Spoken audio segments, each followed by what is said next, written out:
Welcome back to the Fanspeak Network and another episode of Sibling Showdown Best Ball. And today it is NFL schedule release day. And that's always been fun for Steve and I because we love Washington. We love just watching the NFL and are intrigued by it. But ever since we started playing best ball, it got a whole lot more interesting. So we have a lot to get into, breaking down the schedule and then ripping our first BBM live draft based on the schedule. So we'll get to that in 1 minute.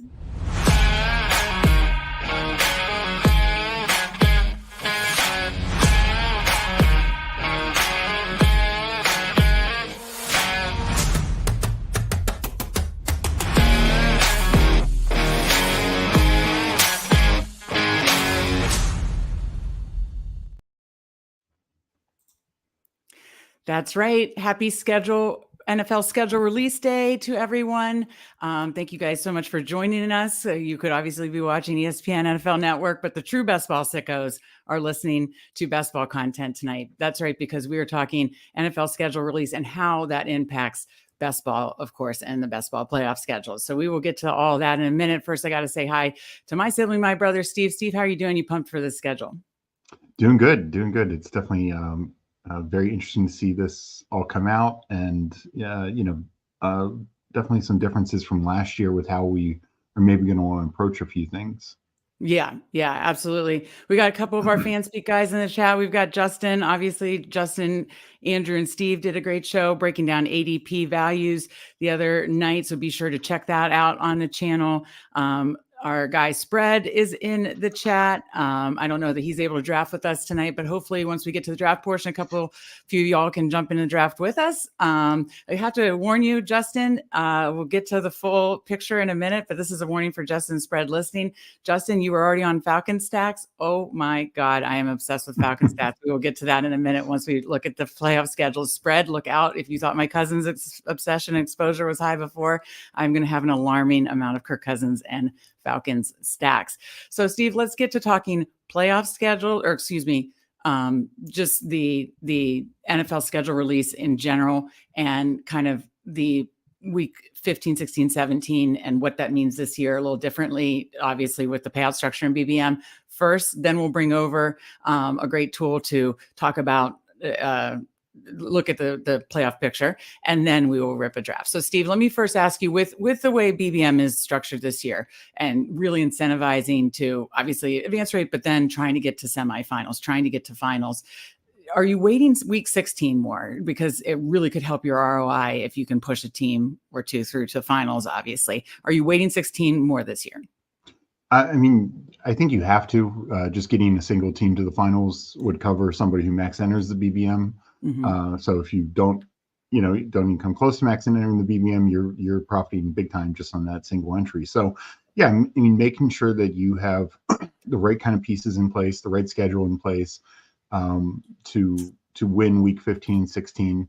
That's going to be important. Like last year we both had really good advance rates from the regular season, and unfortunately due to some of the key injuries, a few weather games, other situations, we just were not able to advance teams to the finals as we hoped. And, I mean, that can obviously happen to anyone, but we had a good number of teams in the playoffs, not just in the BBM, but in other contests as well. And it just was really hard, given the variability of who was healthy and all that. So that's the other thing, keep in mind, if you're not even max entering, but you want different kind of builds out there, just so you're not all in on like the Chargers or Brian Robinson, Ramondre Stevenson going down right before the beginning of the playoffs, Tyreek Hill getting hurt, and missing a game of the playoffs. I mean, that was just crushing for teams. Yeah, for teams that did very well. And you just had to have those. If those guys got you there, you had to have them paired with the exact right players from and stacks and stuff. I was thinking about it, Lions. I was thinking about it when we looked at schedule release last year. Right away, we circled Dallas, Detroit, week 17. I was all about obsessed. Dallas, Detroit. I want tons of Dallas, Detroit exposure. Dallas, Detroit exposure were two of my highest teams that I was exposed to. And of course, I did have a ton of Dallas, Detroit stacks in almost all, but I'm not sure if all, but definitely a high percentage of my drafts and contests or in lineups. So like we were on the right thing. It's just we didn't push a team through to the promised land. You had one DraftKings, a smaller DraftKings one, but we didn't get there to enjoy the fruits of our labors, because that was the right move. You wanted, I guess the winner had Amon-Ra, CD, Lamb, Laporta, and he just had it stacked with the right, because kind of Dak failed in the playoffs. Goff had an amazing week 15, 5 touchdowns, but then a really down week 16. So you kind of needed it paired with the right thing. The winner of BBM, as you saw, had, some Dallas Detroit exposure, but he had, different stacks and kind of what complemented it and stuff. So it's kind of, you also have to think what could kind of complement each other well, I think, too. Like obviously for him, it was, bringing it home with the Packers. For the start of the season, for him, it was the Dolphins. So, it's things like that you need to think of too, about mixing up your exposure. Okay, if I'm heavily exposed to the Falcons, what are the different teams and stacks and that I'm getting exposure to them with, right? Yeah, absolutely. And especially now that we know the bye weeks, that also comes into play now, because, we do want to start circling certain teams that we want greater exposure to. But, sometimes it can be hard with how these bye weeks open up, and the Falcons are on a bye week with a number of other good teams. So not that we can't, play them with the Bengals or Jaguars or a few other of these top teams, but Bills. But, we just have to be smart about it. We can't have a team of all week 12 buys, because then, we're maybe not even making the playoffs, even if that is the right, combo of Bengals and Falcons for the playoffs. You want to make sure you have enough in the tank for that bye week, that you're not just getting get to the playoffs. Yeah, losing so many points. I mean, as we see, like I can speak for myself. I had any number of teams that were within 10 points of making the postseason last year. So, just the margins for second to third are usually, not always, but usually pretty slim. So you want to give yourself every edge. Absolutely. Yeah, well, just to summarize, you and I did a show, check it on the channel a few episodes back. I can't remember the episode off the top of my head, but it was the BBM new payout structure. And we talked about it. And the 4 main points were basically like, don't do a super fragile type build. Number 1. Number 2, pay attention to bye weeks. Now we have that intel and that NFL, right? So like, I know people joke about the bye week bros and all that stuff. That's great. That's hilarious. But seriously, like advance rate is my number 1 most important thing that I'm focusing on, to give me as many shots as I can to playoffs, help my ROI, help the chances to get to finals. And so bye weeks are going to be something we're paying attention to. And then of course, then we're, really, really going to be paying attention to these playoff schedules. So to get back to the week 16, 17 thing with like you said, the ROI and getting paid out more to make the finals, how are you handling week 16 and 17 in drafts, in potential stacks? Is it kind of, if players are on the board, say you have a Falcon stack and you have a Giants player on the board week 16 and a Washington player on the board week 17, I assume that you're considering both and you'll take the better player, or how like that? I'm just using the Falcons as an example, but yeah, I mean, luckily that's an example where, Giants are very inexpensive, so you can always get Giants late. No, I'm talking anywhere through the draft where it comes up, absolutely, like, and you're making that decision. Yeah, but that's my point. Is I'm not going to overly weight a team, a bad offense, just to stack with it, and overvalue. Okay, bad example, but like let's say, okay, let's do another example then. But let's just pretend that you do want to run it back with Giants or Washington. Pretend that they are top 10 offenses in this case. I'm saying, are you going to wait? I mean, I assume you're waiting weeks. We know we want to correlate, and we do want to try to look. We're not forcing run backs, but if they fall to us, I'm saying if you're on the board and you have multiple players you like, but you have some that are potential run backs for week 16 or 17. Are you leaning to week 16 or are you leaning to 17, or are you using just the player itself as the tiebreaker? For me, it's still, and kind of always is, the player itself. A weak run back is not gonna get you anywhere. So, I'm still going to prioritize talent above all else. And if I can get some week 16 correlation, I'll take it. But it's got to be somebody worth value, worth taking in that spot. And it's not going to. I still will choose the week 17 correlation over week 16. But you and I are both weight week 16 or week 17 correlation less than others because it does matter your entire balance of a team. Like by overly stacking those games and taking bad players from teams just to hope you get the one diamond in the rough. As we see last year, that just not necessarily the case. I mean, you wanted Ravens, but you didn't want Dolphins in return. A lot of those times. I mean, and some of it was the skinny stacks, without the quarterback. Like the winner had, and a lot of people who probably were very successful in the finals had Amon-Ra and CeeDee Lamb. Absolutely, but those are great players, and you should be taking them regardless. My point is, you don't throw in Khalif Raymond just to get a Detroit Lion. No, I never would. You know that. And I know you're not talking to me, but you're talking to anybody. I know that. I'm saying, like, we want to stack up. We want to correlate in the playoffs when it makes sense, when they're good players, when they're on good offenses. And the way I use it is I use it as a tiebreaker, basically. Like, I'm not overweighting it where I'm grabbing bad players, as you said, like you're weighting players heavier and more than like forcing a week 17 just for the sake of forcing a week 17. But I use it as like a tiebreaker. If I kind of can't decide and a week 17's in there, before I'd obviously be targeting the week 17 mostly if a week 17 was in there, or if I knew a team I had was like kind of against multiple teams, I kind of then that could kind of cover multiple weeks, playoff 15 through 17 stacks, then I would kind of consider that. But now I think what I'll do is I will definitely be considering week 17, 16 and 17 pretty heavily. I want to like do what I did last year, and we'll have a ton of content around this. Look at the playoff picture as a whole for the teams. Which teams have really good playoff pictures? And we'll look at that in a minute. Which teams, I looked at that last year, and I'm going to break it down on Fanspeak. I'm going to have an article for which have the best weather environments, either dome or weather environments, not like, stuck in the very cold, potential snowy games.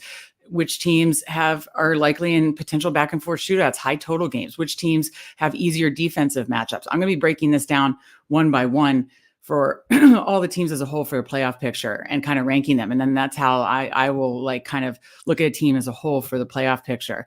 And then I again, as far as the bring back aspect, I think I used the week 6. I was using week 17 as a tiebreaker for decisions, and always keeping it in mind. And especially as you made the point, keeping in mind for good players, right? Like keeping in mind for players that make sense, whether it's skinny stacks without the quarterback and stacking up teams together without the quarterback, or whether it stacks with the quarterback. Of course, I did plenty of like Dak, CD, tight end, running back, and bring it back with Laporta, Amon-Ra, like David Robinson. I was doing plenty of like bigger stacks with the quarterback, and then I was doing some without. So I think, you can do it with or without. But again, keep in mind, they should be good players. It shouldn't be like a fifth dusty, people I know were doing that with which is hysterical. Chiefs, Bengals, Bengals, obviously Joe Burrow's hurt.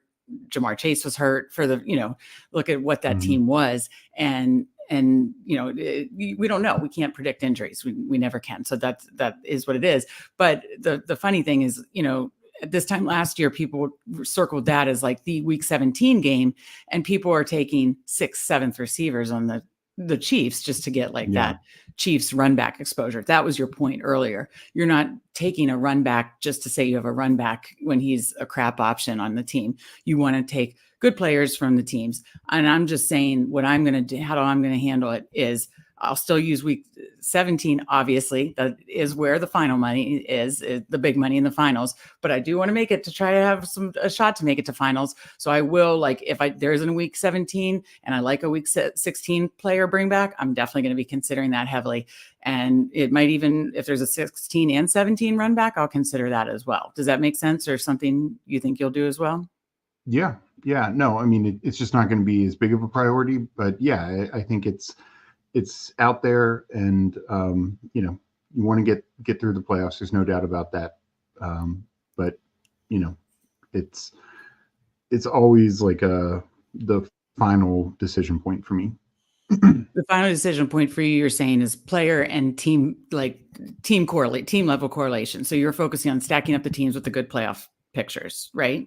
Yeah. Right. Yeah, I'd rather have two teams with a good playoff picture than a team and get every one of their run backs for all 3 weeks of the playoffs. Right. Gotcha.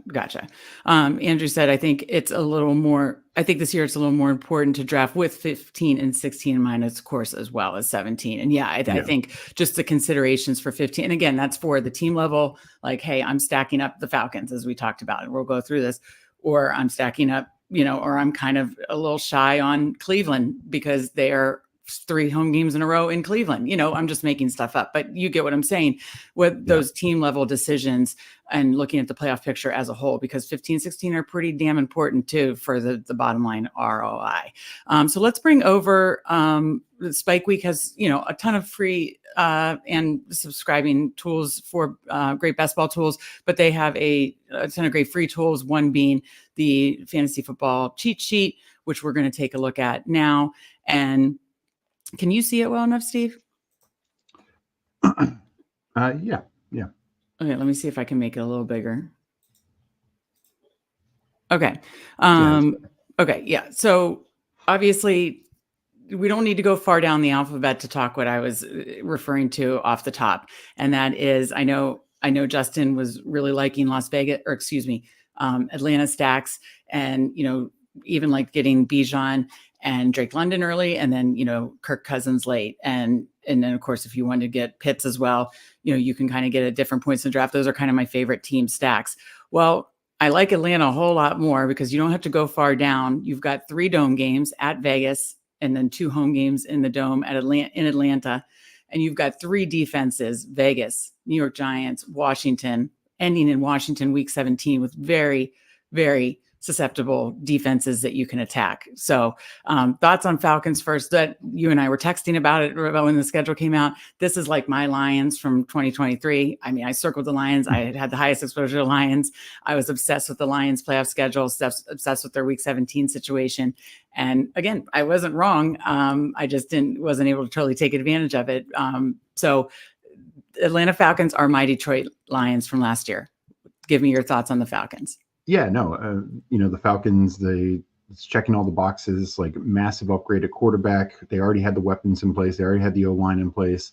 All 3 games in a dome, not just 2. So that, that's a win. And then finally, 3 defenses that, Vegas has some guys up front. Giants have guys up front, as does Washington potentially. But in the secondary, the back end of the 3 young, inexperienced secondaries, not a lot that we're going to fear out here. And you have guys like Drake London, you have guys like Mooney, Pitts, that I think we can target. I think they're all going to be in very good matchups. Maybe one of these defenses ends up being a lot better than expected when we get to this point, but chances are at least 2 of these defenses are bottom third of the league, particularly against the pass. So yeah, sign me up for that. Okay, so I'll go to you next after the Falcons. That's number 1 for me. It sounds like it's probably number 1 for you. Again, it's the dome environment. It's the defenses they're targeting. Who would be your next, couple teams that you really circled? I can scroll to them that stuck out to you as like a good playoff schedule. Yeah, so 2 that really stand out are Houston. They're looks like they have Miami and Baltimore at home weeks 15 and 17, and in between it's at Kansas City. Yeah, no, that's a great point. Those should be all high total games. The only thing Atlanta doesn't have going against it is they could just blow the door out of the water. Blow the doors off at least one, if not multiple of those teams. Houston, all 3 of these could just be absolute shootout games. Yeah. So that's fantastic, even with Kansas City potentially having some bad weather. But, with Kansas City, usually that's more in January, like when January hits, it will be cold, but I just don't totally worry about that. And then another one that definitely stands out to me, well, I should say 2 more that stand out to me: San Francisco, Rams at Miami, and Detroit. Scroll down there. Should just be good weather in all three of those. Obviously, no domes, but should just be good weather in either San Francisco or Miami. Right. Okay, because they're either in San Francisco or Miami. Right. Yeah. And again, three top 10 offenses. With the Rams, Miami, and Detroit. So very much shootout potential there. And then push back. Yeah. And then I will go with Arizona up top. I mean, New England in Arizona, so dome game at Carolina, probably decent weather. And then at Rams, another dome game. Definitely like the finals for sure. Arizona Rams. I don't know the other two as much. Not necessarily top tier offensive environments and pushback, but as we saw last year down the stretch, the Cardinals offense, when Kyler came back, when James Conner came back, they were much improved. They're now adding Marvin Harrison Jr. Whether Zay Jones is a factor or not, we'll have to see. But just should be a much, much better offense this year. Their O-line should be better. I think, this is not necessarily one where you have to like overly worry about bringing back a New England or Carolina piece, but that Arizona team could be putting up 30 plus points. Yeah, you stack up that Arizona team and then run it back with Rams. I like that a lot. Andrew in the chat, first he mentioned, agreed, Houston, Baltimore, absolute smash. I know Andrew's been heavily targeting Houston, so you got to love that. And that playoff schedule that Steve mentioned for Houston. And then he said Chicago, Seattle, interesting. Let's see, that I assume that's their week 17. So Chicago has at Minnesota in a dome, and obviously at home versus Detroit, and then at home. So they do have two home games in Chicago, TBD on the weather there. But the Chicago-Seattle game was one he was interested in. Yeah. I could see some I think also they have a strong week 16 Detroit, assuming the weather's good. That game could be have a lot of fireworks. The only thing I didn't think, because I scrolled right to Detroit, because of obviously my exposure last year, and I was like, looking at Detroit, it's Love week, the first one, it at Ford Field versus Buffalo. I mean, that's just perfect for the quarterfinals. But then you got at Chicago, and that's like the one real tough one for Goff. The man just got paid, but we still have the narrative that he doesn't play well outside, and especially outside in the cold. I can't remember. They only had one like cold weather game, and it was in Chicago in December. I can't remember his stat line. It was not good. Yeah, it was week 14 and it was not good. Yeah, unfortunately, the narrative kind of continued. So that makes me nervous. But then you have at San Francisco. So I do like Detroit if you paired them with somebody else, because I just worry that if it was a Goff stack, you can't be counting on that to get you through at Chicago. The Chicago-Detroit situation in semifinals is interesting if they can pull their weight. And who knows, if maybe it's like a Caleb Williams with running it back with either Gibbs or Montgomery. That could be an interesting way to approach that game, because maybe it's not Goff. Maybe it's not the pass catching side of it. Yeah, we've seen that a lot. And honestly, something that I've learned from last year is we talked about this. We've talked about this a lot, but focus on the teams that are high volume rushing, high volume passing, and also high volume one or the other in the red zone. Some teams are very, pass heavy in the red zone. Some teams are very run heavy in the red zone. What I didn't realize going into last year, when I had one of the highest exposures to Detroit, pretty run heavy in the red zone. And that's where it can get pretty volatile for Goff himself, because he's not going to get you anything on the ground. So I think I still like Detroit stacks. You got two of those three games, pretty nice, but you might want to pair it with a running back, and definitely be comfortable with another team stack or two that you really like. So Justin has been looking at past teams. I have a complete Houston build minus Tank. Running backs are only CMC, Mixon, Mostert, Singletary. And then, you like that with a Purdy CMC stack. So I will point to Dallas being another good good situation at Carolina. I think Carolina is probably going to have one of the worst defenses in the league. They traded away Brian Burns. They lost other pieces like Jeremy Chin, et cetera, Luvu to us. But they spent most of their offseason adding offensive talent, which they obviously needed, in guys like Deontay Johnson, Leggett. I mean, their entire draft, Brooks, Sanders, was almost entirely focused on the offense. So that defense, I think, is going to be real, real bad. Then they're at home Tampa and then at Philly. I mean, sure, there could be maybe some weather at Philly, but we also Philly, Dallas last year were two of the highest scoring games of the year. Yeah. And in fact, the last 2 years because they were like 2 of the 3 the last few weeks, Philly, Dallas, right? Last year? It was Or like they played week 15 and week 18 or something, right? I think it was week that was Philly Giants. The Philly Dallas was like I think week 14 was they were the final game of the regular season, and then it was like week 11, Got it. like the week before Thanksgiving, I believe. Got it. Before we round out this and get into the draft, again, just want to take a moment to say, Justin brought up, be sure to hit that like button if you're in here, and be sure you're subscribed to the Fanspeak Network to know when we're going live. 4 live drafts every week. Tons of great other content. I mean, the guys did a great show the other night talking through ADP values. We're going to have a lot of great other strategy shows. We'll probably be doing more shows just on schedule, bye weeks, how to handle week 16, 17, what teams we're stacking, pretty much what we're talking about now, but more of it. And of course, check out our articles on fanspeak.com. Steve wrote a great rookies article that he's targeting. He's writing a piece now. He just got his rankings up. So his rankings are up. They'll be on the homepage soon. They're under the best ball tab. He was writing an article about ADP values, kind of what Justin and Andrew were talking about the other night. I just wrote an article about Ben Sinnott and how I'm fading him and how I'm all about Jatavion Sanders as a value. And then I will be writing a playoff article tomorrow. Again, I'm breaking it down piece by piece. And again, we'll be probably doing multiple shows piece by piece here to talk about all the different aspects that we need to consider with the playoff schedule, hitting bye weeks, hitting the weather dome environments, talking through defensive matchups, talking about what you talked about, like some of these teams. Yeah, I love the Atlanta schedule from the defensive matchups and the dome environment, but they may not have a ton of pushback. Whereas, like you said, in San Francisco, those are like 3 games where they could be pushed in every single game. And you got to love that. San Francisco and Houston. Absolutely. And Houston was the other one. So yeah, I think those are my 3 favorite that stand out to me too. Atlanta for the all 3 dome environment, kind of easy defensive matchups.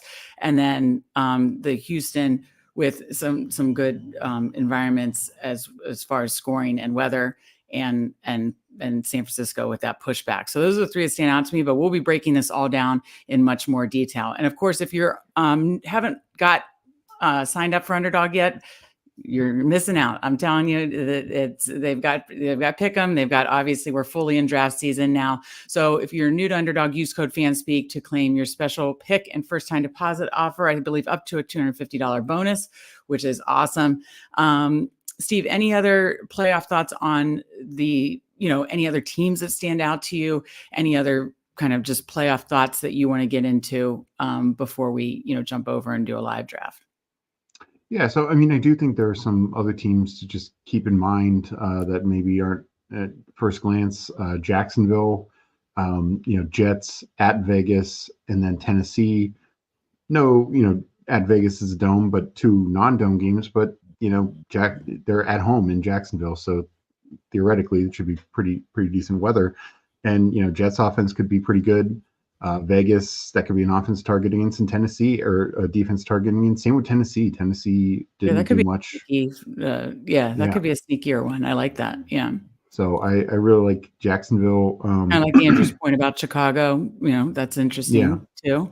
I mentioned Detroit outside the Chicago game. What else were you going to say?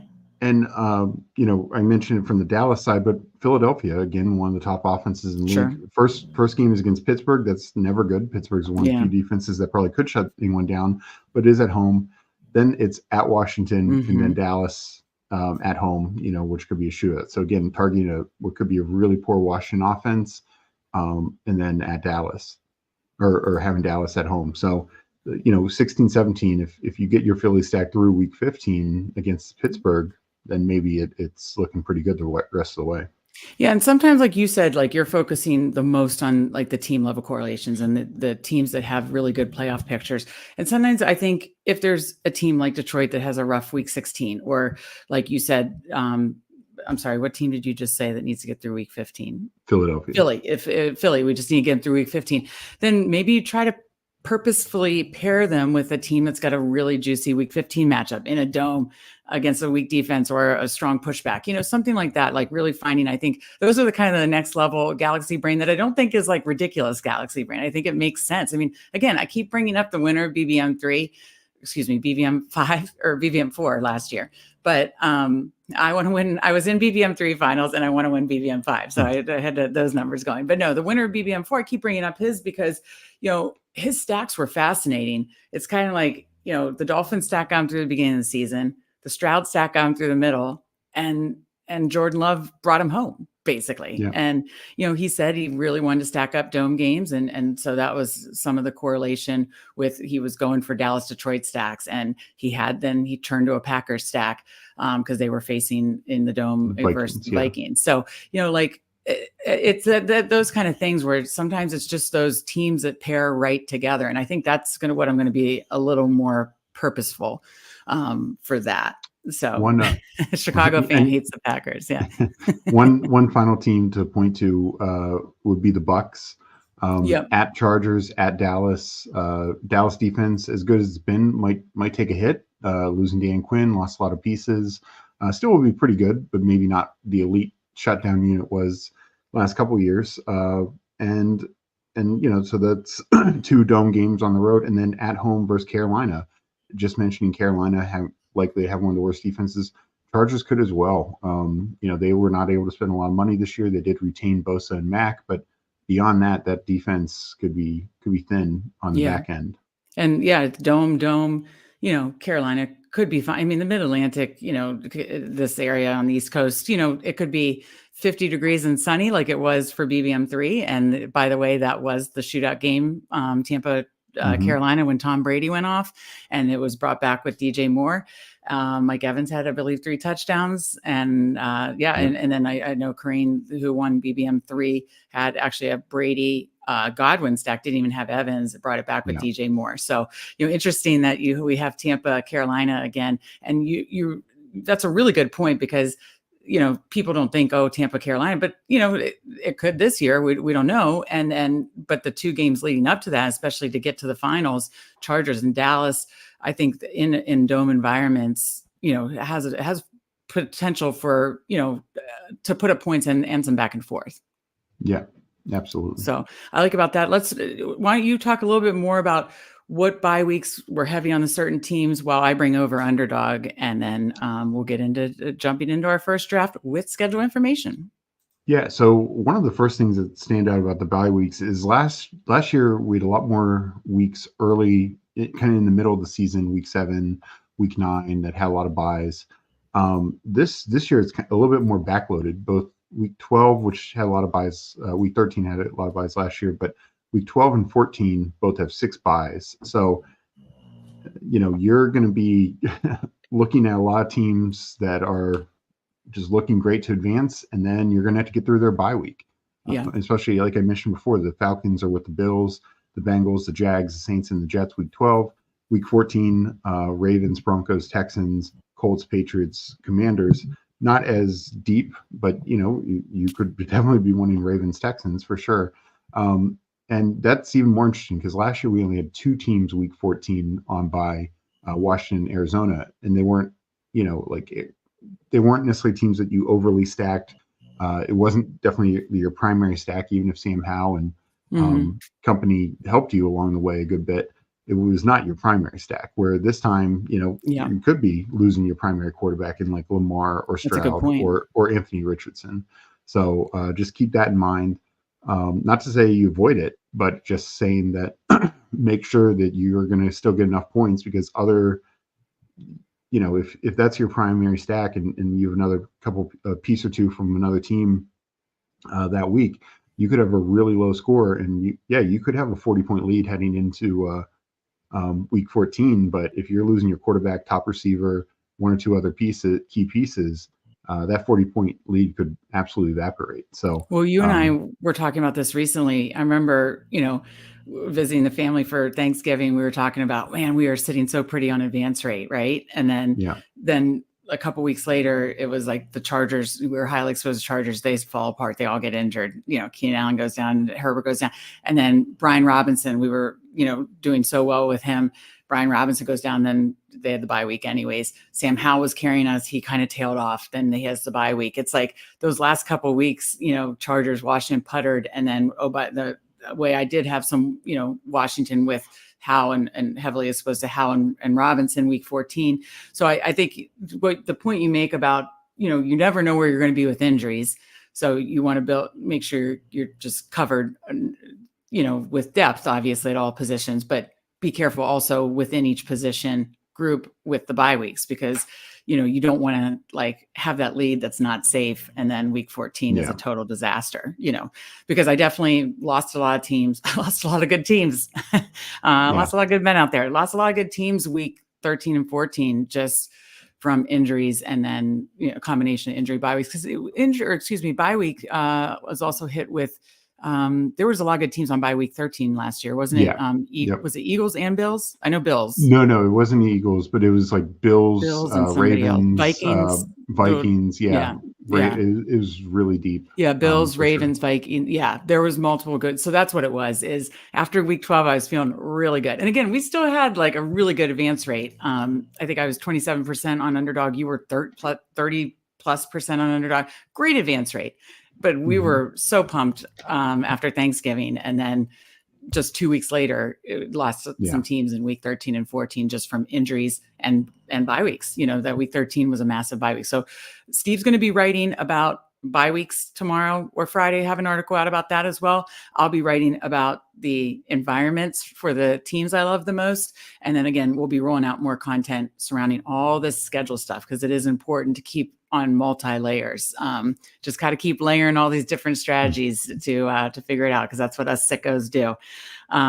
So yeah, let's get into a draft for those in the chat. If you want to get into a draft, hopefully I've tested my computer 5 times, so hopefully it works this time.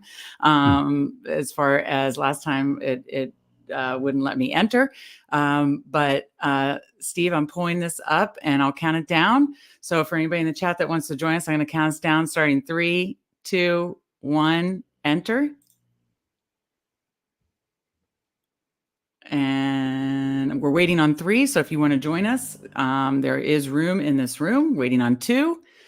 That's right. Steve and I are doing this together because we decided to do this one together. So we are going to do a sibling team draft here. I will gladly split $1.5 million with you, Steve. I appreciate that. All right. We got pick 5. Let's see. Do we have anybody else in the chat? Yes, Justin is in the chat. Justin made it. He is at the 10 spot. And Andrew is in here at the 12 spot. So we've got a little Fanspeak competition here. 2 will make it. Hopefully 2 Fanspeak spot are taking the top 2 in this pod. So we've got Steve and I, the 5 hole, Justin in the 10 hole, and Andrew TD King in the 12 hole. I don't see any other names I recognize, I don't believe. But if you are in the, let us know in the chat. So Steve, with pick 5, that sets us up for an Atlanta stack taking Bijan. Yeah. I was going to say, do you think now with schedule stuff that that people are going to be like us, and that certain teams are going to get steamed up more? Obviously 49ers were already going 1. Houston was going high, but do you think a team like Atlanta that maybe wasn't? I think what you'll see. I actually don't think it will impact Atlanta as much. I think some of these top, and it'll still be mainly the focus on week 17. I think Dallas, Philly. I mean that just looks so great week 17.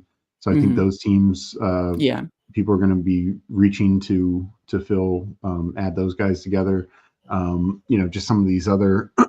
Okay, so we're gonna take Bijan over Justin Jefferson in this draft, because I don't have a lot of Bijan exposure yet, actually. So I like this. I'm going with my gut. I'm going with Atlanta's my team, and we are targeting them heavily the rest of this draft season. So we might as well the first draft now post schedule. So we got Bijan Robinson with 5th pick. I'll pull up the board here.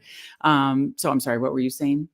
Well, and I think the other teams that just jump off the page that week are the Houston-Baltimore matchup and the San Francisco-Detroit matchup as terms of potentially really high-scoring ones. Right. Absolutely. Okay, so Justin is on the clock now. We'll see what he does at the 10 spot. I've said I don't mind getting where Justin and he took who I've been wanting to target. I just was going to scroll. What is the Jets schedule? Jackson at Jacksonville, Rams at home at Buffalo. So the end of could be a little dicey at Buffalo, but Rams in a dome and at Jacksonville, that's nice. Yeah, and it could be, I mean, if the weather's fine, you're talking about 3 top-tier offenses they're facing. So yeah, could have absolutely. some Rodgers magic for sure. Yeah, absolutely. No, that could be massive back and forth, pushback, high total game. So I love the end of the draft, and I like what both Andrew and Justin did. Justin gets Garrett Wilson at the 10 spot. Andrew gets Jahmyr Gibbs at the 12 spot, and then wraps around with Marvin Harrison Jr. We just talked about Arizona.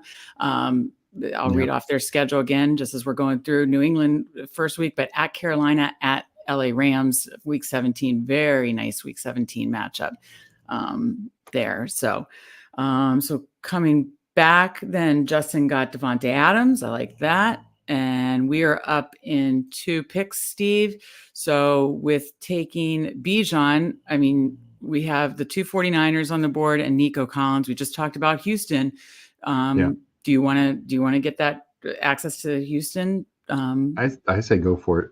Yeah, that's kind of what I mean. Listen, we also love the 49ers. It's kind of funny. We talked about the 2 other schedules we love the most is 49ers and Houston. And we have access to any of them. Are you leaning the most towards Nico, or would you prefer one of the 49ers? I'll say go Nico. Why am I not able to reorder this? That's interesting. Usually that's how I'm a cure. I'm a cure and moving around, and I'm, for whatever reason, I mean, I tested like everything possible to make sure I would have no tech difficulties during this draft. And at least we got in okay. We got our guys in this draft, fun times. But I don't know why I can't move that around. But anyways, okay. So yeah, I like that. We talked about the teams we like the most, and we got access to 2 of them right off the bat. So we'll be up again at pick 29 and then not till 44. So, let me see. I mean, pretty much after, heavy heavy receiver going in the second round, which is not surprising at all. After us, it went Steph Diggs, Ayuk, Mike Evans, and then we're at the 2-3 turn now. So then after 2-3 turns, Steve, I'll pull up the board. Both 49ers receivers did go into second round. And then we can talk through what we want to do kind of certainly here at pick 29 and what we want to do with our next couple picks. So no massive surprises I'm seeing so far on the board though, right? No.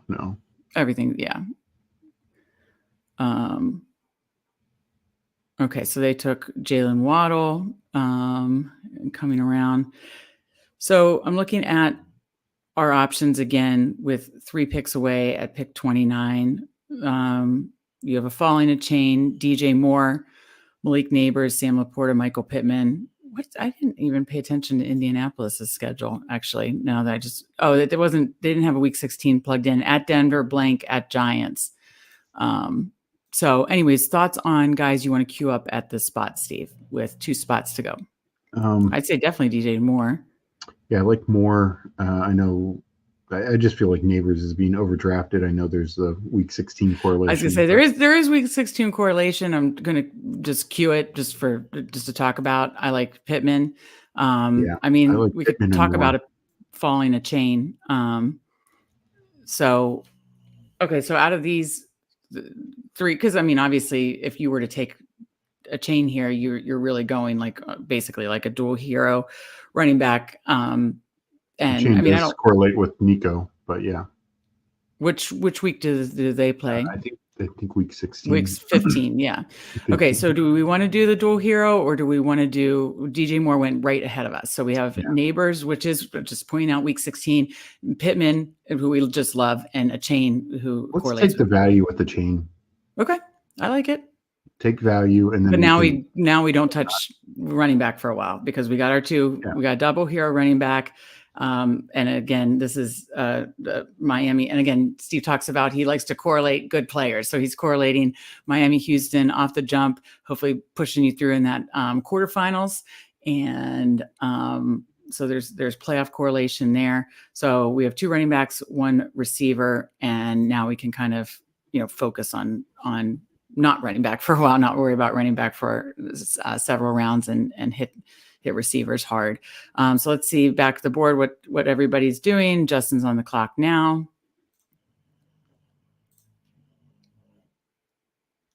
So it did go right after us. Neighbors, DK Metcalf, Josh Allen, Jalen Hurts went back to back at the kind of end of the third round. And I know Justin loves Pittman, so he was probably pretty pumped that we passed on that.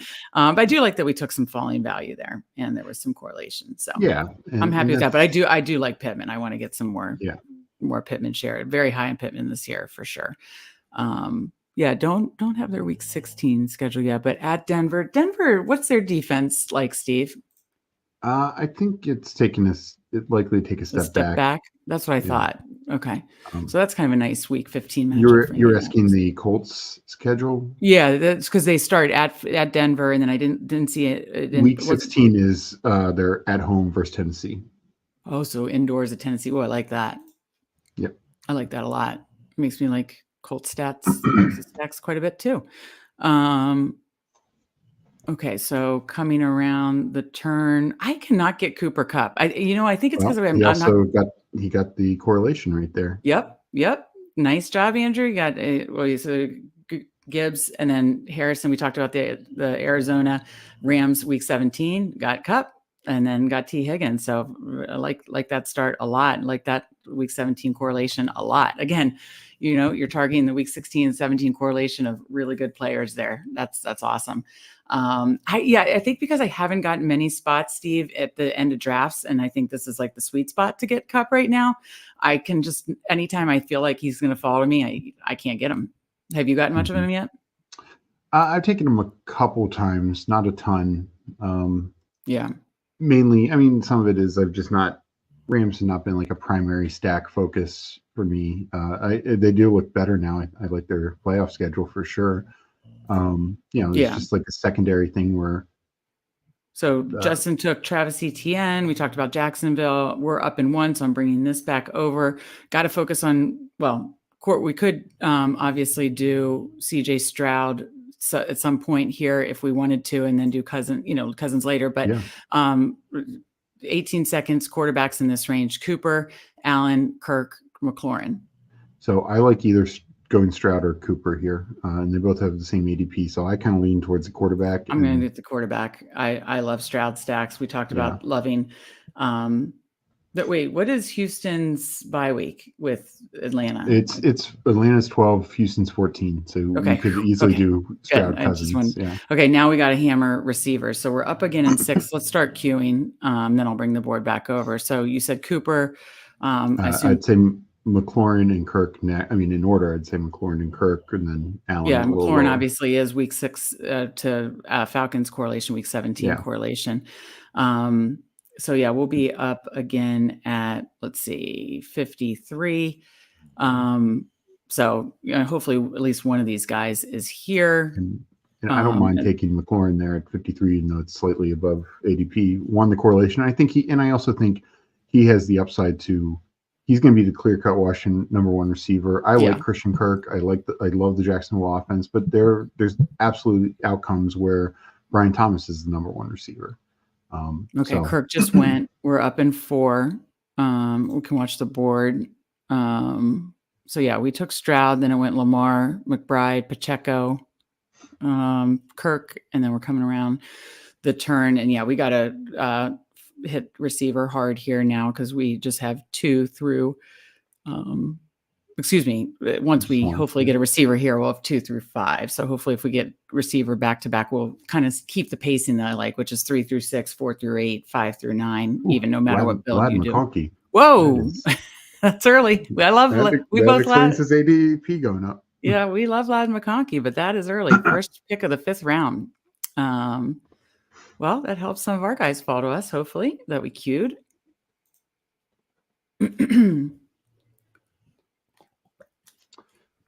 So yeah, no, I mean, I know we. So if all these guys were here, would you take McLaurin for the correlation? Okay. Correlation, and yeah, I mean, I just like, think he will be the alpha in this. Yeah. We talk about how a lower volume passing offense, usually only one or two guys get there, but it would be McLaurin who would be the guy that's going to get there. So absolutely. Whereas Keenan Allen is very much competing with three other guys. So, okay, so we're taking Terry McLaurin here with the correlation. So we have 1, 2, 2. Again, because we did the dual hero, we're going to really focus on receiver here, but we got that Stroud Nico stack, bringing back with a chain. We're hopefully going to be able to set up some kind of Falcon stack, bringing back with Terry McLaurin. If we don't get the stack, we have a little skinny Bijan Terry McLaurin. So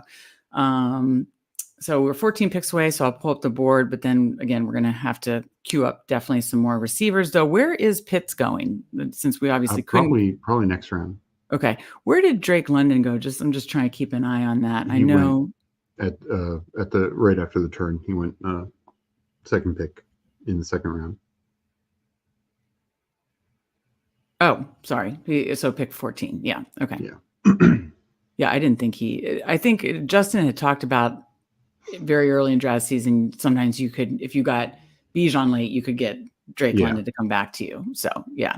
So let's look and see what they did. Justin took Marquise Brown, obviously like that. Mahomes went next, and Andrew is on the clock now.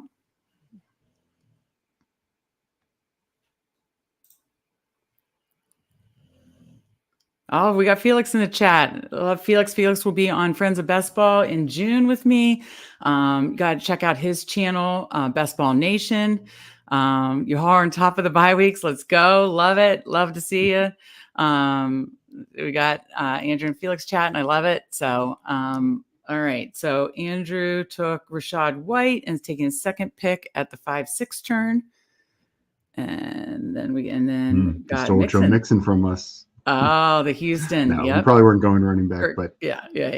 But I love the Joe Mixon pick there. I think Mixon is. Yep.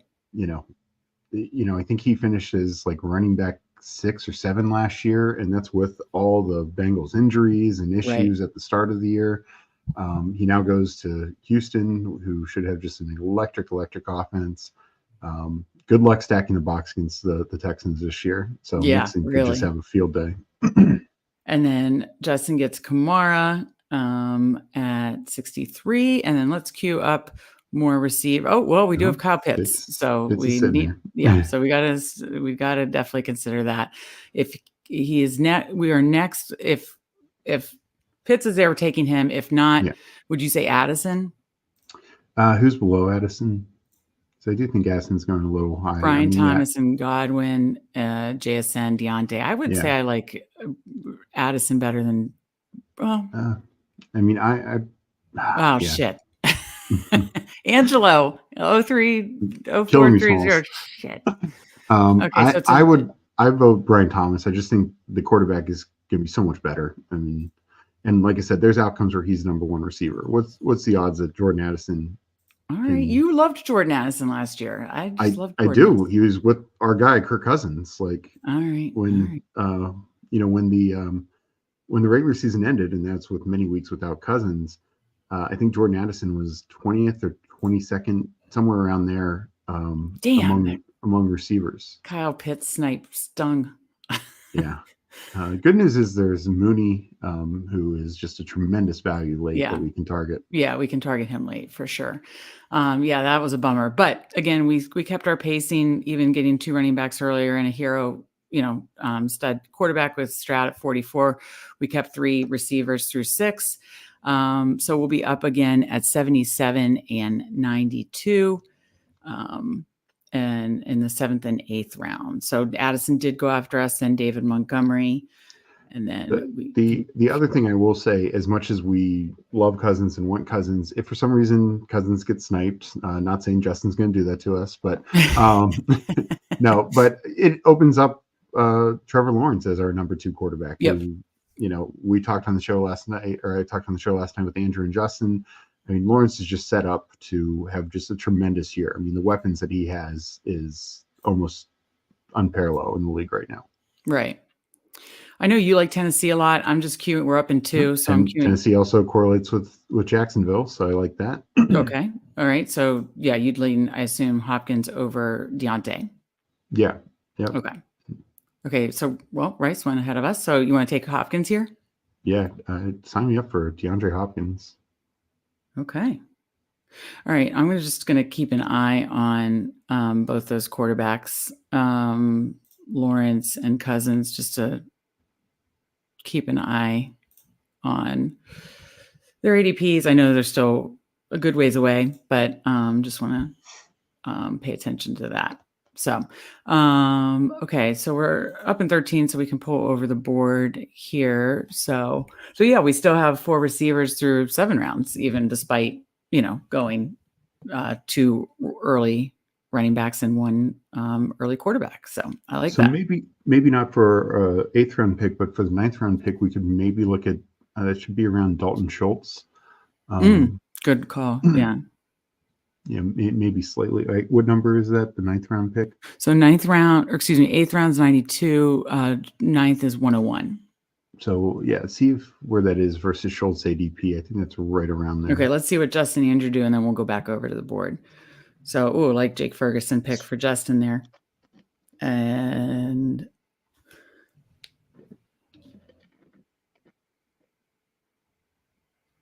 so he has a lot of options. I mean, he could take Dak. He could take, you're right. He could snipe us on Trevor Lawrence. He could take, obviously, a late Minshew, but certainly Aaron Rodgers. So he has plenty of stacks set up with his quarterbacks. And Andrew grabbed Kyler and Dak. So, okay, because who did Dallas? He doesn't have Dallas yet. Okay. Well, there's plenty of back stacks that you can do with Cooks, Tolbert, again, running backs. You taking the quarterback who threw the most touchdowns in the league last year in the 8th round, I think is never a bad call. Nope. Love that. And who I just mentioned has tremendous playoff. Yeah.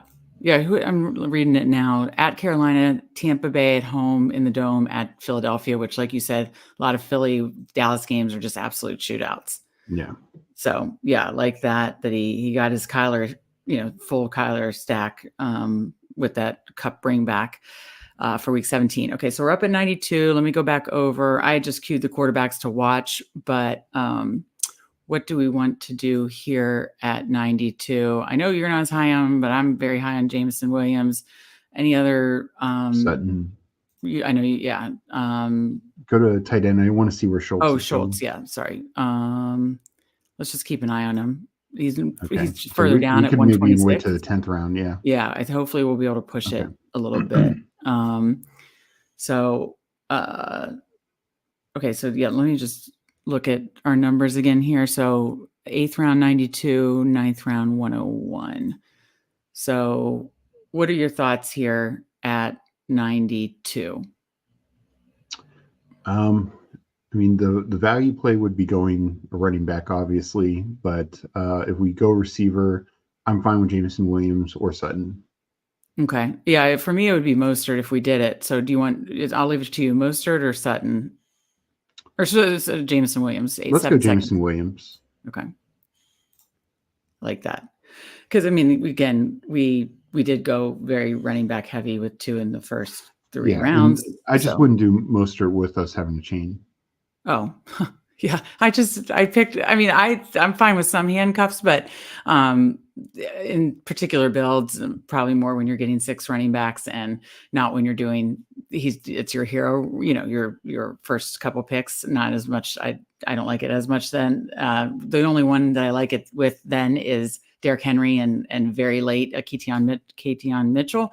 But other than that, I'm not a big fan of that. So thank you. I totally forgot about a chain. So yeah, we're working with a 1-2-5 right now. And we're coming up at 101. So what are your thoughts here? Let's take a quick look at the board, see what's coming around the corner here. So a couple running backs did go. Warren, Connor, Mostert, Caleb Williams at the 8-9 turn. And then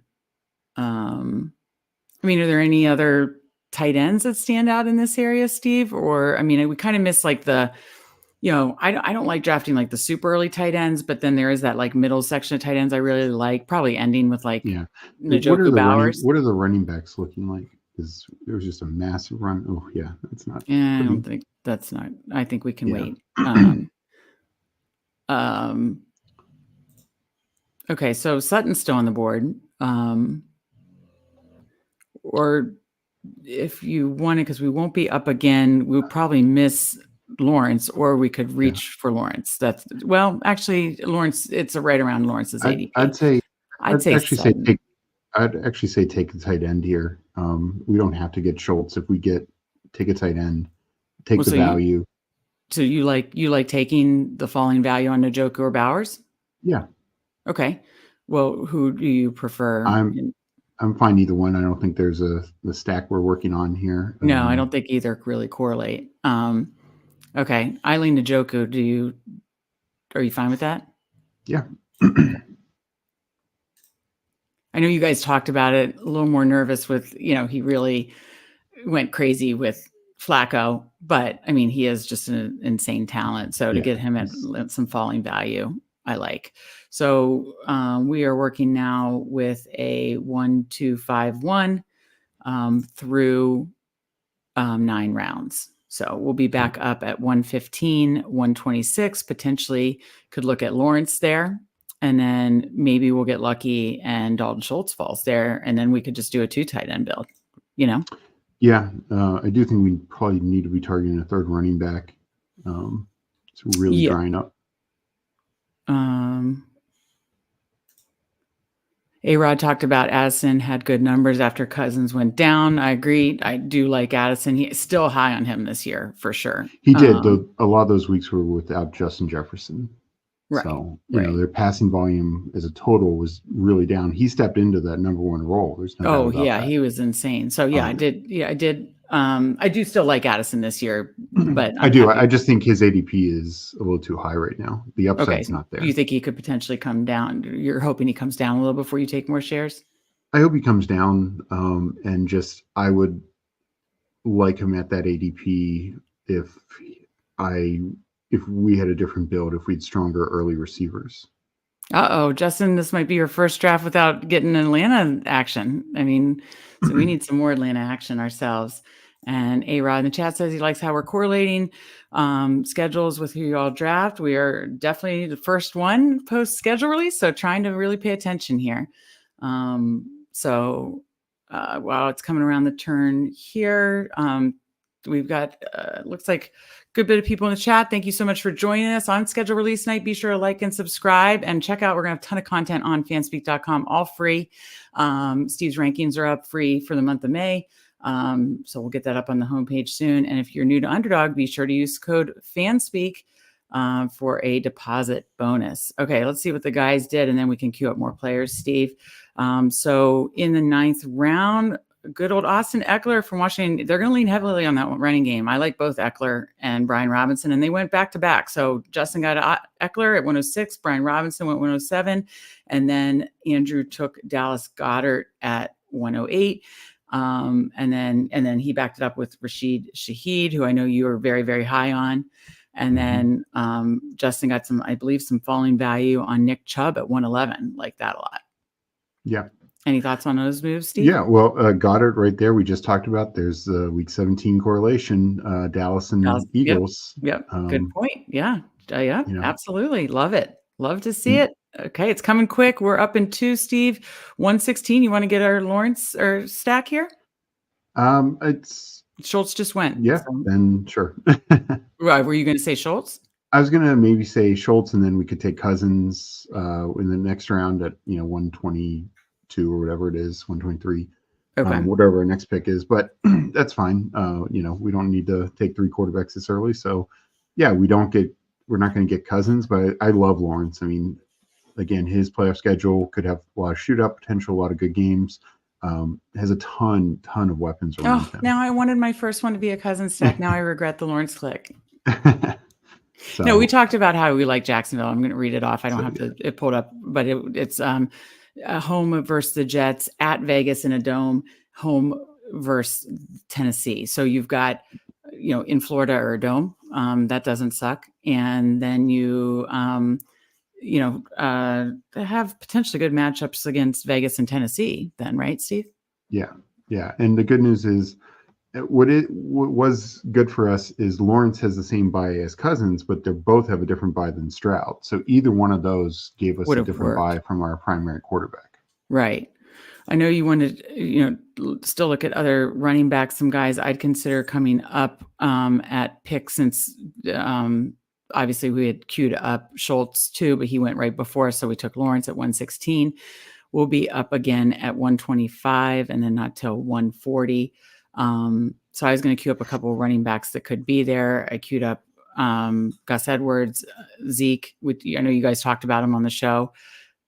Guy, still kind of going to probably be that guy who could be, we're touchdown hunting in Underdog, and could be that goal line guy and for Dallas. So don't mind either of those. What are your thoughts there? And then here's the picture. This is where receiver gets a little thin, and why I like to have 5 receivers by now. So we have a 2-2-5-1 build working here through 10 rounds, which I like that. Usually I like to have a little bit more in the running back, but we went heavy running back early.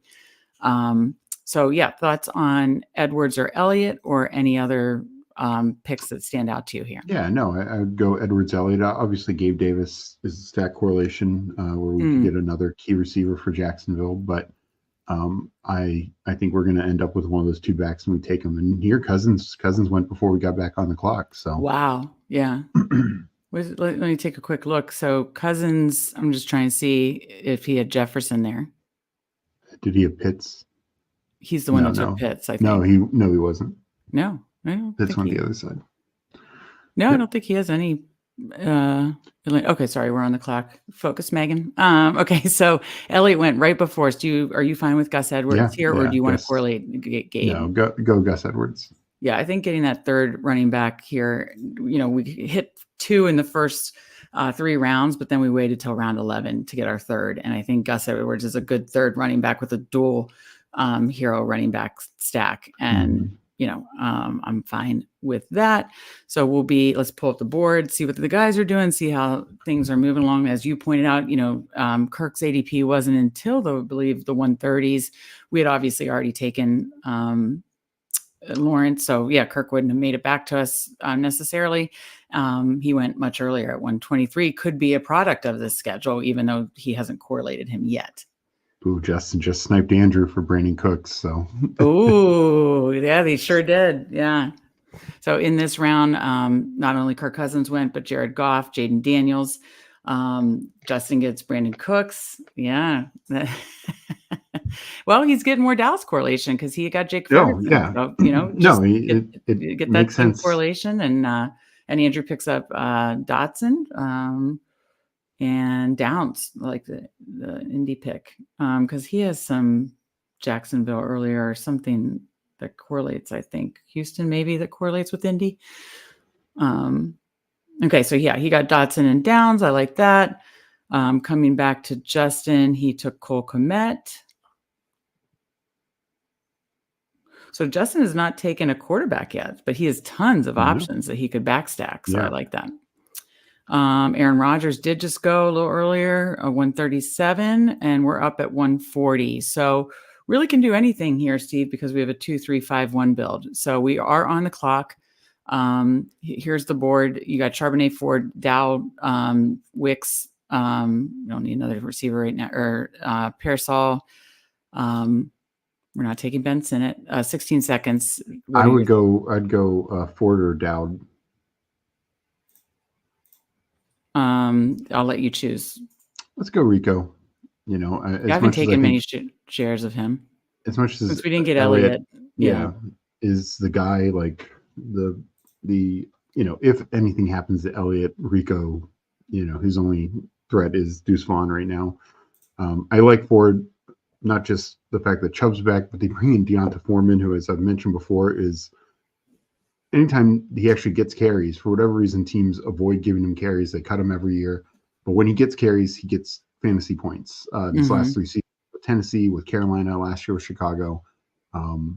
Yeah, I'm he gonna was I'm the gonna Bears' most effective running back last year. I'm going to queue up a quarterback that you might like later. I know you're very high on Tennessee. I Big was fan looking of at Will Levis. who we could stack later as a third QB stack. And since we have Hopkins, and then I was trying to see then who Tennessee then goes with. So I was pulling that up on the schedule. And I pulled the board back over. Yeah, let me scroll down so you guys can see the board as I'm looking at schedule correlation. Still haven't memorized it yet. We'll get this thing to memory soon. So Justin, or excuse me, no, we're coming around the 12-13 turn. So yeah, I was just curious. So Tennessee, well, it doesn't have you said it was, since it's Tennessee at home versus Cincinnati. And then who did you say they play week At 16? Colts. At Colts indoors at Jacksonville. Yeah. Okay, so yeah, I like that. It's either there should be some decent weather, decent matchups, and then Tennessee, Jacksonville, and we talked about this last year. I don't mind having two quarterbacks from the same Week 17 game. Some people, I've heard other people in the industry that don't like that as much. To me, it's fine, especially when you're doing three quarterbacks, because you have Stroud as the third option. So this would be an all AFC South quarterback room, two in the same game. But I don't mind that. If that game shoots out, and if it doesn't shoot out from that perspective, then you have Stroud stacked. So so giving you three options in Week 17. So 149, we're almost up. We got Darnell Mooney here. I would take Mooney, even though we didn't get Cousins. I love stacking Mooney. Up teams. Yeah, no, yeah. I'm not even wasting any time. I'm running to take Mooney here because we got sniped on Pitts. We decided to go with Lawrence, and it's kind of probably good we did because Kirk went a lot earlier. Weren't able to get Kirk, so we have Bijan, Mooney, Terry McLaurin as a stack. Again, we like stacking up good players from weeks 15, 16, 17, as long as they're good players. And I think that's a nice little Week 17 stack there, even without the quarterback. And Mooney is, I think, just being tremendously undervalued. Like, yes, he's going to be a great spike week guy. Yeah. Great spike week guy. But I mean, this is a guy who a couple years ago had 1,000 yards on the Bears. And that is not an easy thing. But he was a wide receiver one. Well, he beat out Allen Robinson that year. He went into the year. Allen Robinson is the theoretical number one. Point being is that was with the rookie Justin Fields and the other bad quarterbacks they had that year, like Nick Foles, etc. And the other thing to keep in mind with that, the Bears just don't throw the football a lot. As we heard when Caleb Williams was drafted, they've never had a quarterback throw 30 touchdowns. They never had a quarterback throw for 4,000 yards. Wow. Guess what? He's going with Kirk Cousins, who does those things on the regular. Right. That's a great point. Even if he's the third option behind London, behind Pitts, look at the Vikings last year. Justin Jefferson, TJ Hawkinson, we were just talking about. Jordan Addison was producing. Even before that, Adam Thielen producing as the wide receiver 2 there. Sign me up for anyone tied with Kirk Cousins. And he did it in Washington also. He had a year with 3 receivers hitting over 1,000 yards in Washington one year. And that was with Jordan Reed still at tight end. Yeah, we talk about those, high rushing, high passing volume. And I think with Cousins, you have that. But then obviously Bijan can just be used in both roles, which is nice. Yeah. Looking at what Justin and Andrew are doing in the 13th round, Justin took Thielen and Andrew took Kendre Miller. And then coming around the 13-14 turn, Andrew got Luke Musgrave and Justin got Malachi Corley, who I like a lot. Rookie. And Polk, who another rookie we like, went right in between. So we are up in about 4 picks. And Ben Sinnott went to my point of my article, and you talked about him on the show with the guys the other day. It's literally the 140s or 150s. It's wild stuff to me. I mean, how he's going ahead of Musgrave, Hunter Henry. Yep. Look who he went ahead of, Musgrave and Henry. No thanks. That's unreal to me. Okay, so we're up. I'm just going to pull the numbers. Sorry, we're up in one pick, 164, 173. We're on the clock, 2641. Steve, I'll let you just see. These are the tight ends we're working with. We could reach for Levis here just to get the correlation. These are the receivers and these are the running backs. But I feel pretty solid about our running backs. So I do it like Ty Chandler, 12 seconds. What do you want to do? I go to tight end. Quickly, 8 seconds. I like Otten. I think Otten is a value here. I think he should go high. He's another guy who should clearly go higher than Ben Sinnott. So I like that. I mentioned the Tampa schedule. I think is nice. Yeah, you down did the talk about the stretch. Tampa schedule. LA Chargers at Dallas, Carolina. I like that. Yeah, we don't necessarily have. I mean, we have And Dowell, but yeah, because we weren't able to complete the Dalton Schultz stack with Stroud. We did get David Njoku, pick 101, so that's our second pick. Well, we took him a little ahead of ADP, so he wasn't. You're saying him you have him ranked. You have him ranked higher, basically. I have him ranked higher. I mean, I have him definitely ranked higher than a Ben Sinnott, and it opens up another third quarterback option. I just gave. We could, and neither one of us are high in Deshaun Watson, so I'd much rather do Levis or Baker. As my third quarterback. Yeah. So we're up in 5, and we have 2 quarterback options for a third stack, both of which we like their playoff schedules in Tennessee and Tampa Bay, which is key. You want to like the schedule, especially for the quarterback stack. Yep. So and neither one of those go against. I was just going to say I don't have the bye weeks memorized yet. So Tennessee's week 5, and Baker and the Bucks are week Baker 11. just went. Okay. So, and what is Stroud? Stroud is week 14 and Lawrence is week 12. 12, 14. Okay. And what did you say the Tennessee is? Because Baker just went. Okay. Week 5. Okay. We're on the clock. Do you want to go ahead and take Levis because Baker went? Yeah. I think taking Levis here makes a lot of sense. Pairing him with Hopkins. Yeah. Pairing him with Hopkins, we could take Chig as a third tight end. Yep. I was just going to say that. I mean, I know we both like if Chig goes and we need to wait. I know we like Jatavion Sanders, and I want to say Carolina is a run back to one of the teams that we. Definitely Tampa, and maybe one other. They're run back to Tampa. That would be a skinny stack with the tight ends essentially, but because we didn't get Baker, but they are a run back to Jacksonville, aren't they? No, they're running back to Dallas and Arizona the other 2 weeks. Oh, okay. Gotcha. Let me pull up the board to look at. Well, I was looking at playoff correlation. So yeah, I was just looking at. And we just talked about this last night on the show. JJ McCarthy, the Vikings basically said Sam Darnold's going to start the year.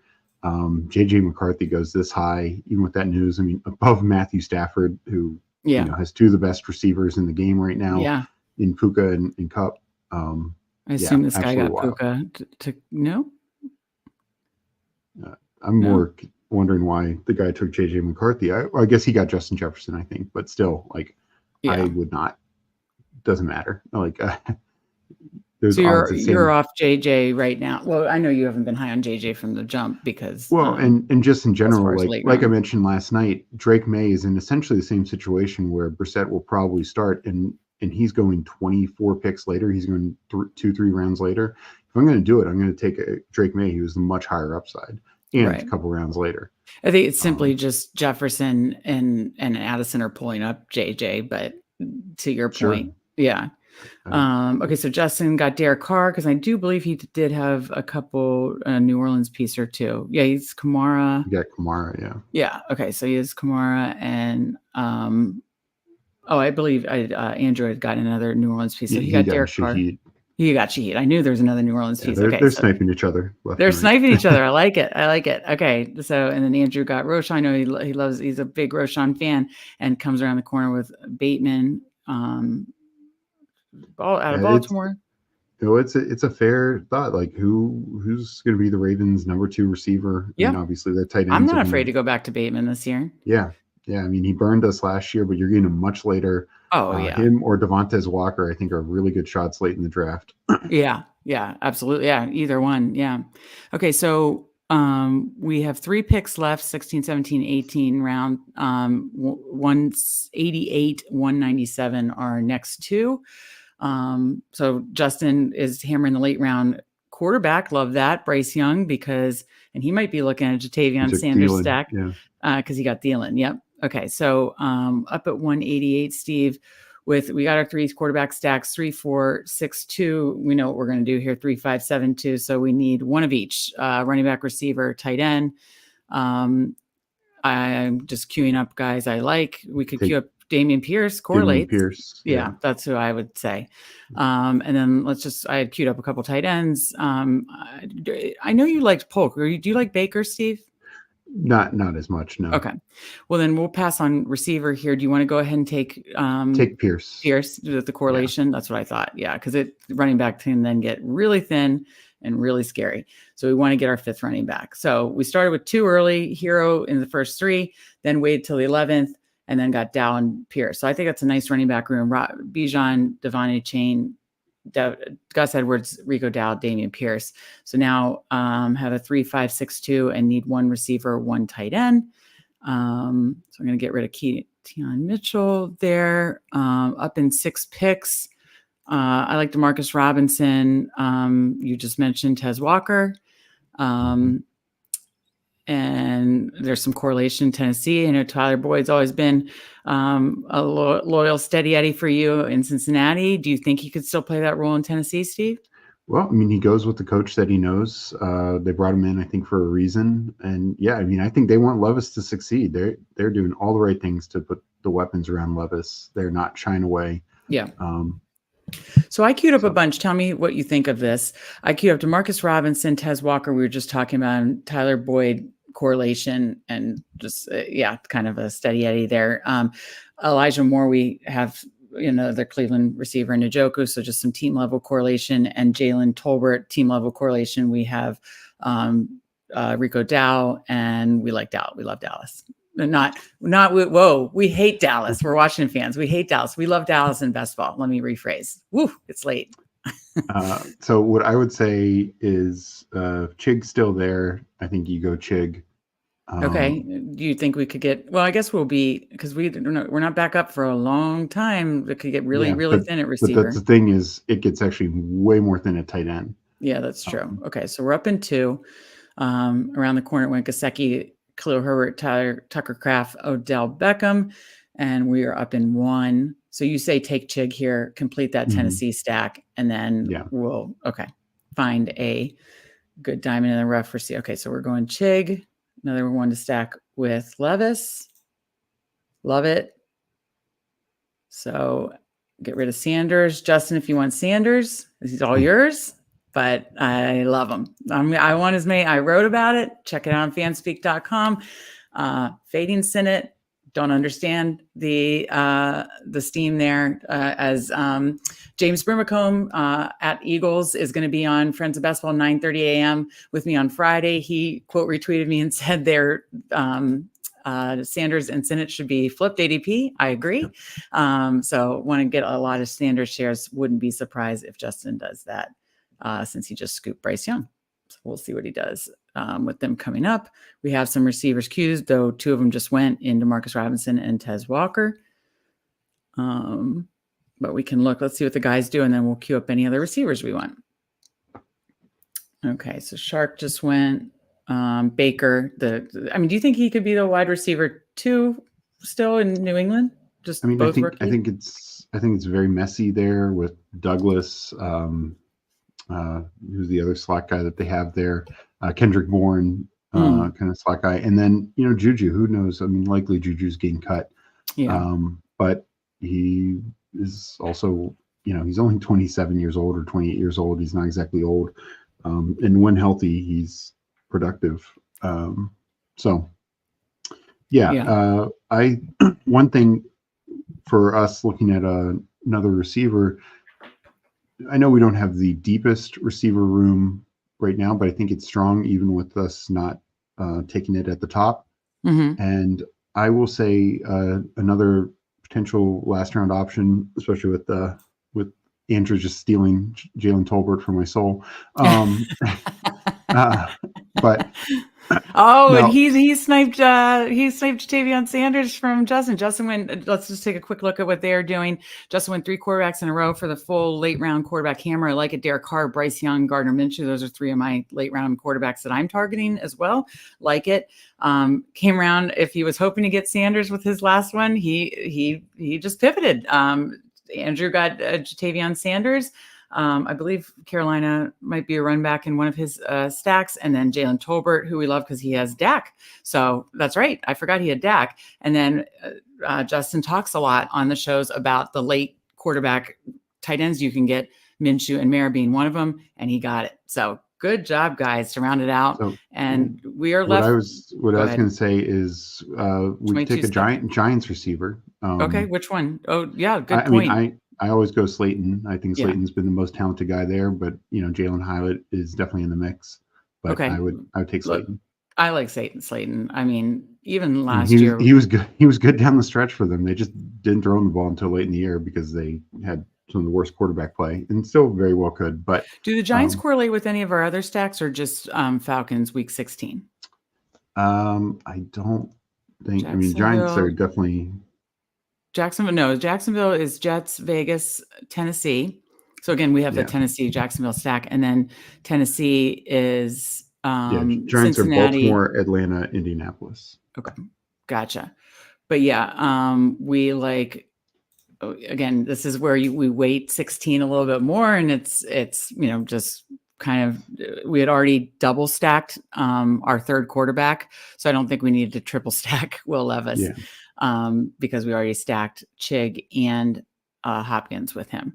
So, and I wouldn't mind Elijah Moore there, but I like Slayton.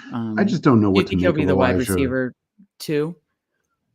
I mean, it's something where every year they seem to want to put somebody above him, but he just beats them out. Mm-hmm. And so, I'm going to still say he offers size, he offers deep speed.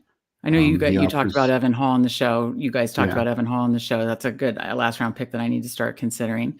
All right, so let me pull it over. Andrew talked about what did he say? Will the bosses be rating our teams? Yes, let's go. Let's go. We will talk through all three of the teams. I missed this. Dude with 8 running backs is wild. CMAP. Okay, let's check that out too. So, all right, let's bring the board over, or we could pull it up by team too. But just looking at the board, what we did was we did 2 of our first 3 like a dual hero running back. So then we kind of ignored running back and hit receiver and quarterback hard, so that we still got 3x6, 4x8, 5x10, or 5x9, I believe. And then got our next running back in round 11. And still did a 3, 5, 7, 3, which I will read off. I think it's easier to kind of look at it from the team picture, but I just wanted to show that even though we got 2 running backs early, we still were able to get 5 receivers before the avalanche totally hit. And I like that. Looking at Justin did the late round quarterback. So he was able to really hammer both running back and receiver early, got like an early kind of hero tight end in Jake Ferguson. Like that, and definitely did some team level correlation, like his stacks at the end, but we'll go through team by team here. And we talked about Andrew's start, hammering that Arizona LA stack early, and some other nice correlations, Dallas, Philly, and that kind of stuff. So we'll talk it all through. I gotta see this, just where CMAP took all the running backs. Okay, so his first one was Henry. So it wasn't like, that's like almost like a hero running back situation in the 3rd round. And then he took 3, 2 more. Oh, wow. Yeah. We'll have to check out the full team. All right, let's go through our team first, and then we'll check those out and go through Justin and Andrews again. We kind of touched on it, but from the 5 position, we talked about the teams we liked in Atlanta, Houston, Jacksonville, Tennessee, 49ers we didn't get access to, but and we got access to a lot of them. So we did our favorite type of build, 3, 5, 7, 3, stacking up 3 different quarterbacks. When you do 2 early running backs, you can really be fine with 5, I think. And then you can also really ignore the position after you hit it hard early for a little while to make sure you still address the receiver. So it worked out to be CJ Stroud, Trevor Lawrence, Will Levis, 5 running backs, Bijan Robinson, Devon Achane, Gus Edwards, Rico Dowd, Damian Pierce. And then, of course, receivers, Nico Collins, Terry McLaurin, Brian Thomas Jr., DeAndre Hopkins, Jamison Williams, Darnell Mooney, Darius Slayton. Tight ends, David Njoku, Kate Otten, Chigokonkwo. The only thing I can see, Steve, is I wonder if we should have. I feel like maybe receiver is, even though we hit 5 by 9, because there's a rookie in there, and our last 2 guys are spike week guys. I might have been fine with because we got Njoku, like a 2 tight end and an 8 receiver. What do you think? To me, Njoku is not necessarily the guy I want to target that with. He definitely has You'd some. want earlier tight ends. I want an earlier guy, and I'd want a guy tied to a better offense. Like even if it's a guy around that same area, gotcha. But the offense is better. Like Jake Ferguson, I would prefer just because I think Ferguson's probably going to give you a better floor than Njoku. Gotcha. Okay. No, I just wanted to talk it through, just as I'm looking at it. So, all right. Any other thoughts on our team before we look at the guys' teams? So I think, talking about the running back situation, the way we handled it, the 2 early, then Gus Edwards, another pretty locked in starting guy, and then Dowd and Pierce, who are absolutely not locked into starting roles, but one can be handcuffs and get you usable weeks. But the other side of it is, if their starters go down, they are just primed for massive, massive roles as part of great offenses. Pierce being one that we top 5 offenses, are targeting. But these are just tremendous offenses that they can just, even if it's like they only have that role for 3 weeks, like those could be 3 massive, massive spike weeks. I mentioned Deonta Foreman. That was a terrible offense, but the weeks where, Herbert and Roshan were down and they were relying on Foreman, and that's with, who was that other quarterback that they had? Name escapes me right now, but that was one of those weeks, and he had a couple like 18 to 25 point weeks simply because, he just got filling this massive in. role. Okay, so you're happy with the running back room, like hitting 2 early, 1 in the middle, and 2 late that are on top offenses. And Dameon Pierce obviously correlates to the Stroud stack, which you know how much I love correlating a running back to the quarterback. Not only on top offenses, but it's like clear cut number 2s that should be getting there, where it's not like a situation where there's 3 or 4 backs and maybe we're guessing wrong. They're both the clear cut. If anything happens to Elliott or Mixon, those are the guys that should be handling the workload. Right. And then, receiver room, obviously all stacked, Collins and Stroud. So talk about correlation. We're really happy with our receivers, Collins and to Stroud. Terry McLaurin is a skinny, originally we thought maybe we'd get Kirk. We didn't, in an Atlanta full stack with Bijan, and then building that out with the receivers. But we still got a skinny stack with Bijan, Terry McLaurin, and then we got Darnell Mooney later. Brian Thomas Jr. obviously stacks with Trevor Lawrence. DeAndre Hopkins obviously stacks with Will Levis. Then we got Jameson Williams. We said we like the Detroit schedule. Atlanta correlation with Bijan and Terry. Slayton correlates with Atlanta in week 16. This is where we talk about the tiebreakers and how they can still play in. Want to make it to the finals. And then our tight ends, Chig obviously is stacked with Levis. And Njoku, we just took a little bit of falling value, and K-Dot and you're higher on, and we were setting up a potential other stack with if Levis was taken with Baker, and we also like Tampa's schedule. So that's how that all played out. But I like how schedule implications kind of helped us make all these decisions, right? Yeah, absolutely. And, I actually think our receivers are strong. We're probably having number ones or ties for number ones, and like Nico, Terry, it could be Ridley or Hopkins as number 1 there. It could be Brian Thomas or Kirk as the number 1 there. So, that could be 4. There's an outcome where there's 4 number 1s. Right. That's right. That's and then big. These 3 are definitely just spike week guys. Yeah, absolutely. All right. Let's look at, first of all, I just got to see how this team played out. I'm just totally curious when Andrew said the 8 running backs. So 2-8-6-2. Anthony Richardson, he's the one that got Kirk Cousins. Henry, Montgomery, Zamir White, James Conner, Charbonnet, Jalen Wright, Chuba Hubbard, Evan Hall. And then only 6 receivers. Did he get them all? No, he didn't get them all early. Because it's, like they always say in best ball, it's either quality or quantity, right? You don't do both. Mm-hmm. And to me, he did both of running back. He got, Henry early, and then he hit the mid-range hard that's what usually 0 RB strategy you do. You hit, 70 through the hundreds really hard, but then he kept going. So that is, as Andrew said, that's wild. And then it's not like he was building out a zero or, or excuse me, it's not like he hit receivers and that's why he only did 6 early. He only got Hill and Ayuk early. Then he didn't get receiver again until Mike Williams, Khalil Shakir, Troy Franklin, Odell Beckham, McBride, and Likely. I don't see a lot of correlation in this one either. Do you? No. Okay. Wonder if that was auto drafted. Anyways, well, let's check out the Fanspeak team here. We'll go to Justin's team first.